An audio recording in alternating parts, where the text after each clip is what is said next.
They didn't know he was watching. That was their first mistake. Their last mistake was putting their hands on her. 3 men walked into a cafe on a Tuesday afternoon looking for someone to make small. They found a pregnant black woman sitting alone, reading a book, minding her business. They saw an easy target. They saw someone they could humiliate without consequence. They saw someone nobody was going to protect. They were wrong about every single thing. Because in a corner booth, so still he could have been carved from stone, sat the man who owned half the city's underworld. The man whose name made boardrooms go quiet and back alleys go cold. The man who had built an empire on silence and taken it apart with a single phone call. He watched them approach his wife. He watched them crowd her table. He watched one of them grab her wrist. And he didn't move. Not yet. Because Kang Jinwoo didn't react. He calculated. And what he was calculating in those 30 seconds of cold, absolute stillness was not whether to destroy them. He was deciding how completely. If this story already has you good, you're exactly where you're supposed to be. Hit subscribe right now and turn on notifications. This channel is where revenge is served slow, love is built fierce, and justice looks nothing like what you expected. Now, let's go back to where it all started. Because before the storm, there was the most beautiful kind of quiet. Zara had been trying to find quiet for 7 months. Not the forced quiet of bed rest or the anxious quiet of doctor's visits. Real quiet. The kind that settled around you like something warm and let you remember who you were before pregnancy turned your body into a construction site and your emotions into a weather system with no forecast.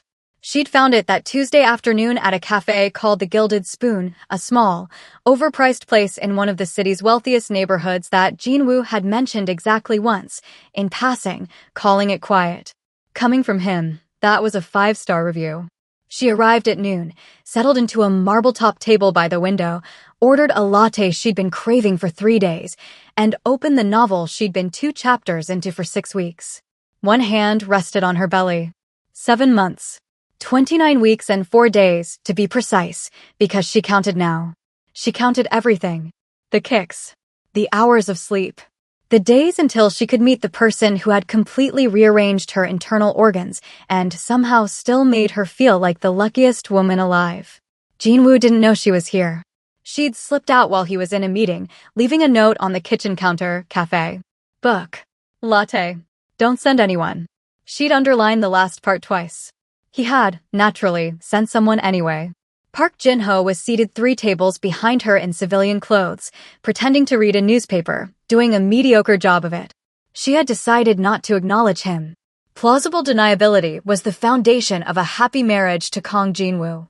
The cafe was warm and smelled like cinnamon and roasted coffee. The afternoon light came through the window at exactly the right angle. Her latte arrived with a small leaf pattern in the foam. For 45 minutes, Zara existed in a state of perfect, uncomplicated peace. Then the door opened. She heard them before she saw them. That particular brand of loud that wasn't accidental, the kind of noise that was a statement, that announced arrival like a flag being planted.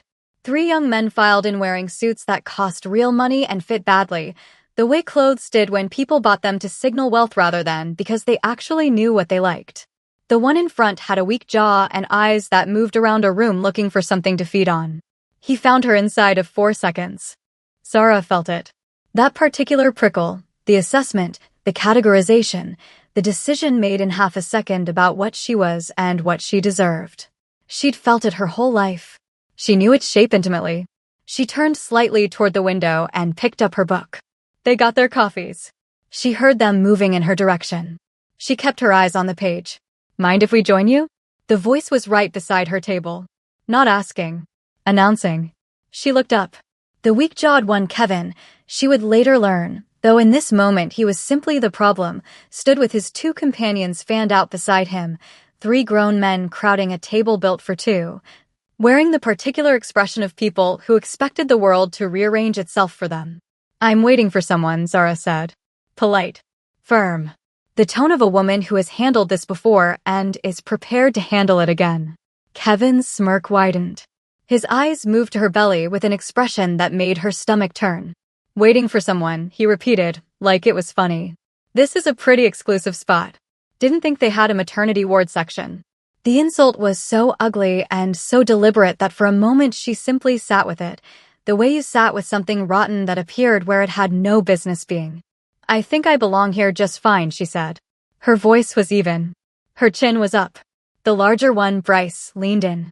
"We just want the table. It gets the best light. Why don't you and your situation move along?" He gestured at her stomach with the same casual cruelty someone might use to wave away a minor inconvenience. The word situation landed like a slap without the contact. Zara set her book down slowly. She was 7 months pregnant in a room full of people, and she was not going to be moved from a table she had as much right to as anyone else. She was a queen who had stood beside a dragon and learned to hold her ground. These boys were nothing.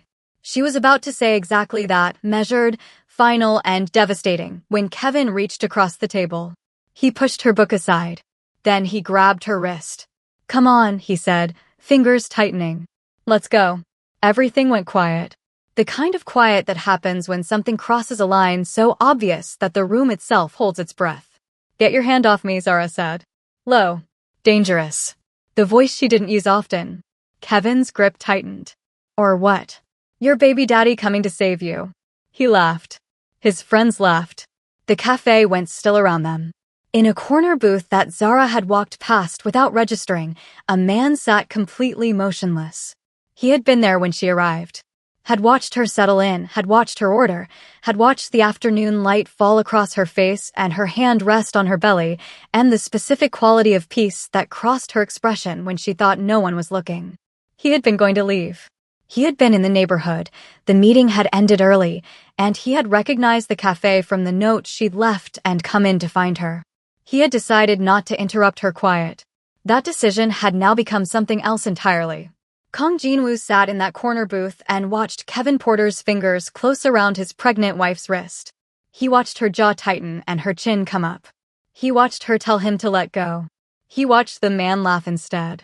And something in Jinwoo's chest went completely, utterly, terrifyingly still. He had felt rage before. He had built an empire on controlled fury, on the ability to transform anger into strategy with such precision that his enemies never saw the knife coming until it was already in their side. He had destroyed companies, dismantled fortunes, and ended careers with the calm efficiency of a man who understood that the loudest power was always the quietest. But this was different. This was Zara.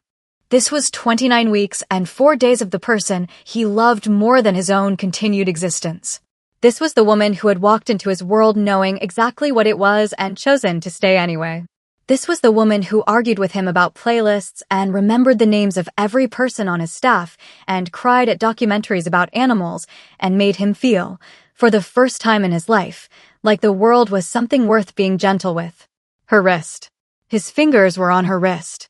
Jinwoo didn't stand. He didn't shout. He set down his coffee cup with absolute precision, the way he set down everything deliberately, without a wasted motion.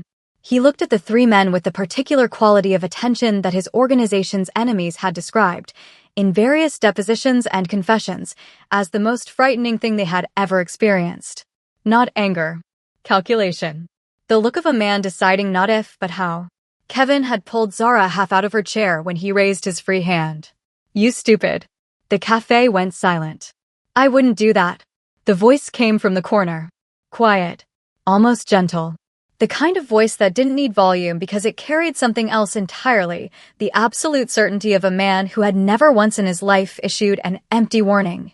Jinwoo was standing. Nobody had seen him rise. He was simply there, the way weather was simply there, present, inevitable, already in motion before you thought to look up. Kevin turned. He saw a Korean man in an impeccable dark suit. Not large. Not visibly armed. Just standing there with his hands loose at his sides and his face completely, disturbingly calm. "Who are you?" Kevin said. His voice had lost some of its confidence without him seeming to notice. Jinwoo didn't answer. His eyes had moved to Zara. A single look that contained everything. "Are you all right? I see you. I'm here. I'm sorry it took me 4 seconds." She gave the smallest nod she had. The tension in her shoulders shifted. Then he looked at Kevin. "You have made a mistake," Jinwoo said. Conversational. Pleasant, almost. "I want you to understand that clearly, before we continue. Not a misunderstanding. Not a moment you'll be able to explain away or buy your way out of. A mistake. The permanent kind. Bryce puffed up. Yeah? You and what army? The corner of Jinwoo's mouth moved. Not a smile. The shadow of one. The kind of expression that people who knew him well recognized as the last warning before there were no more warnings. You'll find out, he said softly. He crossed the cafe in 7 steps, unhurried, measured, and placed himself between Zara and the 3 men. He took her hand, his thumb moving once across the redness on her wrist where Kevin's grip had been. He felt her hand squeeze his. He helped her to her feet. He didn't look at Kevin again. He didn't need to. The decision was already made. They walked out of the Gilded Spoon into the afternoon light. Behind them, Kevin Porter said something loud about their backs. Jinwoo didn't register it. He was already somewhere else entirely. He was already building. In the back of the armored Maybach, with the city sliding past tinted windows and Jinho driving in careful, practiced silence, Jinwoo held Zara's hand and looked at the mark on her wrist. Tell me exactly what they said, he said quietly. Jinwoo. Not because I'm going to lose my mind. He looked at her. His face was still. His eyes were the eyes she knew. The ones that held everything and released only what he chose to release. Because I want the full picture. She told him. All of it. The table. The comments about the neighborhood. The word situation. The way they had looked at her stomach. His fingers on her wrist. The raised hand. Jinwoo listened without moving. When she finished, the car was quiet for a moment. Are you in pain? He asked. No. I'm angry. Good, he said. Stay angry. It's yours. He lifted her hand and pressed his mouth to the inside of her wrist, just above the redness, with a deliberateness that was entirely him, nothing accidental, nothing careless. A statement. I am going to handle this. Jinwoo. They're just. They put their hands on you, he said. Quiet. Final. That sentence doesn't have a just in it. He made one phone call. 1. Mr. Park. His voice was the voice he used for business, precise, stripped of everything personal. 3 men. The Gilded Spoon Cafe, 40 minutes ago. Kevin, Bryce, Chad, I'll have Jinho send you the images from the cafe's exterior cameras. I want their full picture. Assets. Family. Debts. Pressure points. Every door open to them. Every floor they're standing on. He paused. 1 hour. He hung up. Zara watched him from across the car. This was the part of loving Kang Jinwoo that she had made peace with a long time ago. The line between the man who kissed her wrist and the man who dismantled worlds was not a line at all. It was the same man. The same precise, deliberate, absolute attention turned in different directions. She had learned not to fear it. She had learned, if she was being honest with herself in the quiet moments, that she trusted it. She trusted him. How bad? She asked. He looked at her. As bad as they made it, he said simply. They went to Phoenix Tower. Not to their apartment on the 43rd floor where the nursery was half finished and the crib they'd spent 3 hours arguing about stood assembled in the corner. They went down to the level below the lobby, accessed by a keycard that less than 7 people in the city possessed. The war room.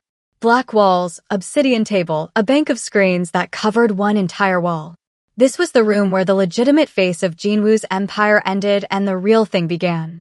Zara had been in this room twice before. She sat in the chair he pulled out for her and watched him become, in the space of a single doorway, something slightly different from the man in the cafe. Not colder. More focused. A lens sharpened to a single point. Mr. Park arrived in 43 minutes. He was a compact man in his 50s with a forgettable face that concealed a mind like a surgical instrument. He laid out what he had found on the main screen with the calm efficiency of someone reading a weather report. Kevin Porter, 22 years old. No employment.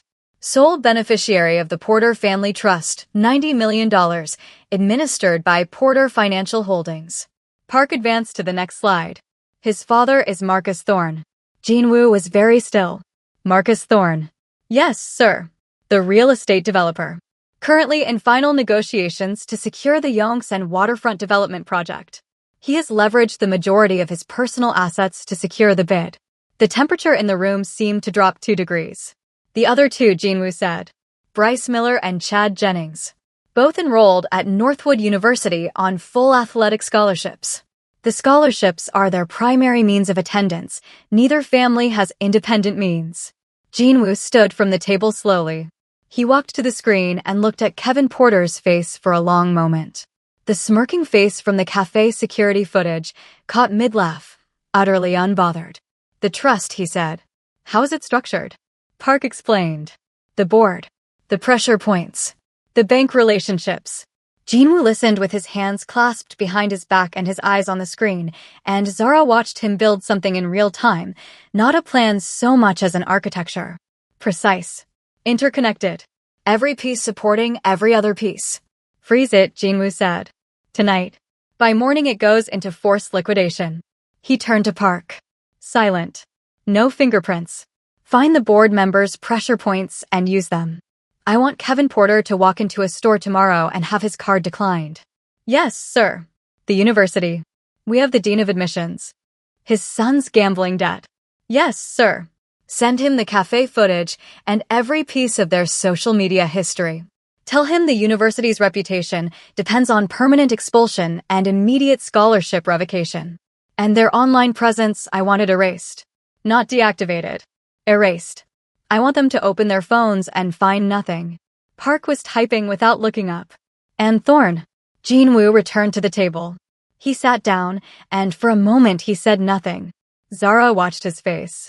She saw something move through it, not pleasure at what was coming exactly. Something more like the particular satisfaction of precision. Of a problem being solved correctly. Thorne's waterfront bid, Jinwoo said. You said he falsified reports. Extensively, sir. Wire transfers. Correspondence. We have a full record. The investors, the Times, and the financial regulator, Jinwoo said. Simultaneously. Time the delivery to the minute. I want every call he makes in the next 24 hours to be about a different wall coming down. He looked at Park. Complete? Complete, sir. Park left. The room hummed with the quiet of something set in motion. Jinwoo turned to Zara. He crossed to where she sat and knelt in front of her chair the way he sometimes did, not performing humility, but choosing proximity, choosing to be at her level. He took both her hands. It's done, he said. She looked at him. What exactly is done? Their future, he said. The version they imagined for themselves. He paused. Kevin Porter will wake up tomorrow with nothing he didn't earn. Which means nothing. Bryce and Miller will spend the rest of their lives working jobs they used to sneer at. And Marcus Thorne, his jaw tightened slightly. Marcus Thorne will spend the foreseeable future explaining himself to people with subpoenas. Jinwoo. Her voice was quiet. They were just. Zara. He said her name the way he always said it, like it was something he had decided mattered more than most things. They grabbed your wrist. They raised a hand at you. They called our child a situation. His thumb moved across her knuckles. There is no version of this world where that costs them nothing. Not while I'm in it. She looked at him for a long time. At the face she had memorized the jaw, the eyes that were calculating and devastating and entirely hers in the same moment. She thought about what it meant to be loved by a man like this. The weight of it. The strange, complicated, absolute safety of it. Don't kill anyone, she said finally. I wasn't going to. Say it like you mean it. The corner of his mouth moved. The real one, the one that was only for her. I wasn't going to kill anyone, Zara. Good. She leaned forward and pressed her forehead against his. Because this baby needs a father who is not in prison. He closed his eyes. His hand moved to her stomach, careful, deliberate, the way he touched everything that mattered to him. The baby kicked. He felt it. She watched his entire face change, the way it always did, every wall, every layer, every carefully maintained surface gone. Just a man with his hand on his wife's stomach and his eyes closed and something on his face that had no name except maybe the look of someone who understood, finally, what they were fighting for. If this story is doing something to you right now, and I know it is, hit that like button. Right now. It takes 2 seconds, and it means everything to this channel. And subscribe if you haven't. Drop a comment below. What would you have done in Zara's place? Would you have stayed in that cafe or walked out? Tell me. I read every single one. The first domino fell the following morning at 9:47 a.m. Kevin Porter was at a boutique in Cheongdam-dong, selecting a jacket he didn't need with money he hadn't earned, when his card was declined. He stared at the machine. Tried again. Declined. He pulled out a second card. Declined. A third. The sales associate maintained professional neutrality with the practiced grace of someone who had seen this before, but never quite with this level of entitlement on the other side of the counter. Kevin stepped away and called his father. Dad, something's wrong with my cards. It's probably a fraud alert, Marcus Thorne said, distracted. He was in a meeting. Call the bank. Kevin called the bank. The automated system informed him that the Porter Family Trust had been frozen pending investigation. He was transferred to a representative who read from a script he clearly hadn't seen before. There was a review. An inquiry. Certain irregularities in the trust's investment structure. The timeline for resolution was unclear. Kevin Porter sat down on a bench outside the boutique and stared at his phone. For the first time in his 22 years of life, he had no idea what came next. In Northwood University's athletic facility, Bryce Miller was in the middle of a Wednesday morning practice when Coach Holloway blew the whistle and called him off the field. Chad was called next. They walked to the sidelines still in their cleats, breathing hard, expecting a tactical conversation. What they got was the Dean of Student Affairs, standing with a folder and the particular expression of a man who needed this conversation to be over quickly. Their scholarships had been revoked. Effective immediately. Their enrollment status was under review for conduct violations. The specifics were in the folder. They were asked to vacate their dorms by Friday. The entire team watched. Bryce's voice cracked when he asked why. The dean handed him the folder without meeting his eyes. Chad didn't say anything at all. He had already pulled out his phone. His Instagram was gone. His Twitter was gone. His entire digital history, the bragging, the moments, the evidence of the life he'd been so certain was his, had vanished as though it had never existed. Marcus Thorne's morning was quieter, initially. He had coffee at his usual place, attended a 9 o'clock call with his project manager on the waterfront deal, and spent 20 minutes congratulating himself on how close he was to the largest single project of his career. At 10:15 a.m., his partner called.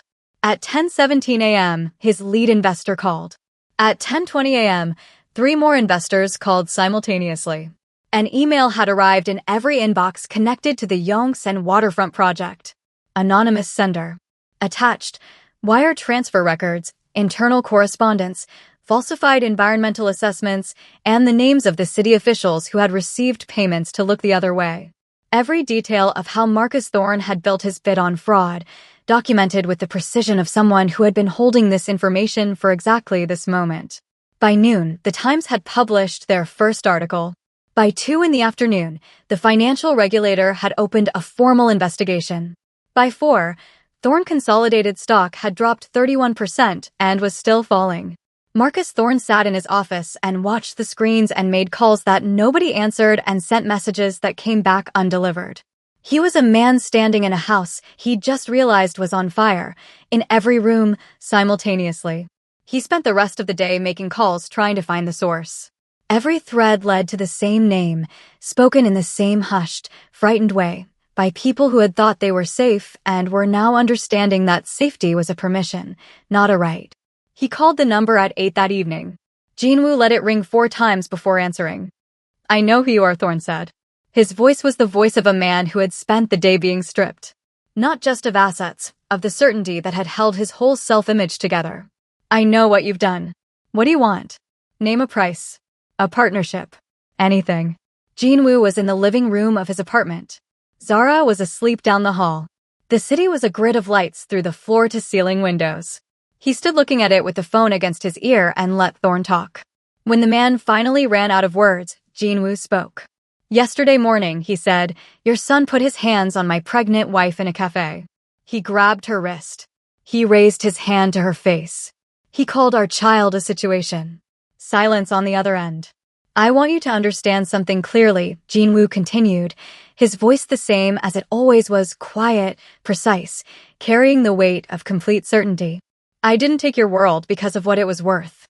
I took it because it was the most efficient way to teach your son that nothing he has ever had was actually his.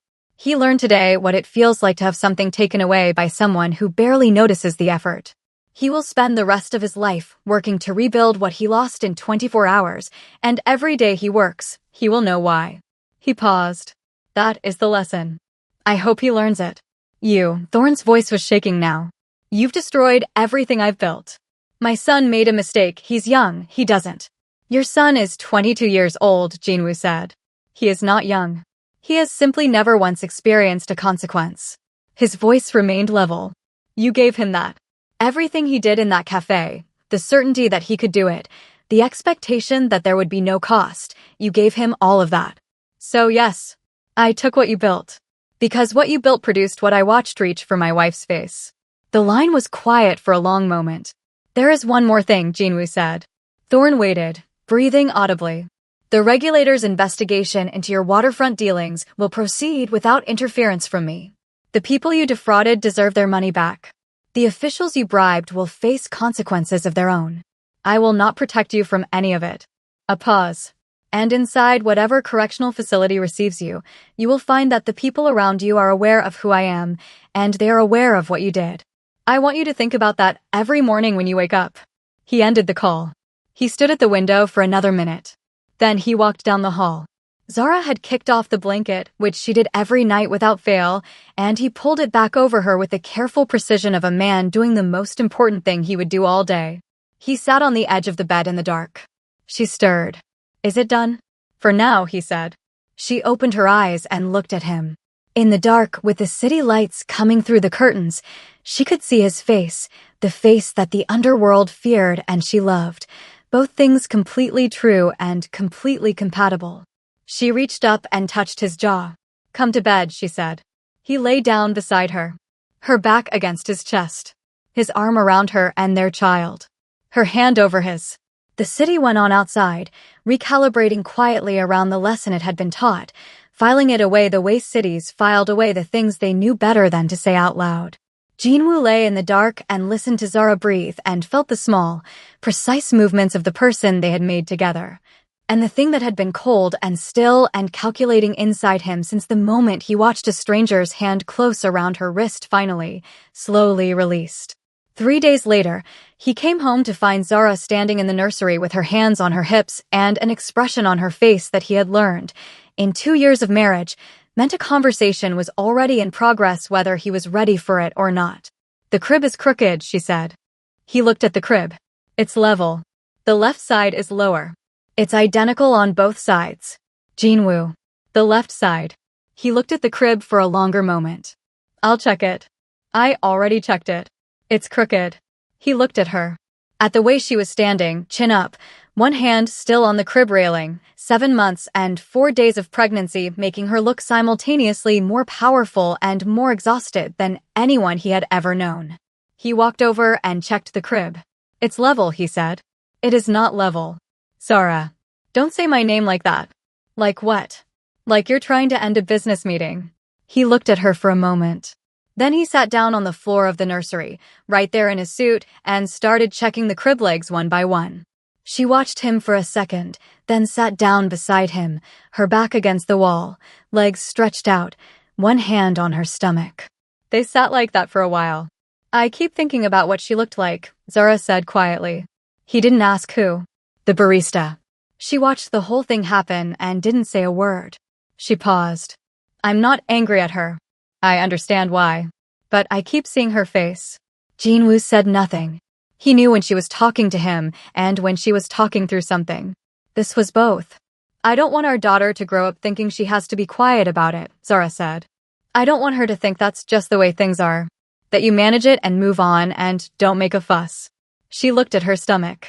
I want her to know it's not normal. That she doesn't have to absorb it. Jinwoo set down the crib leg he was holding and looked at his wife. She'll know, he said. How? Because her mother will tell her. He looked at Zara. And because she will grow up watching her mother refuse to absorb anything that shouldn't be hers to carry.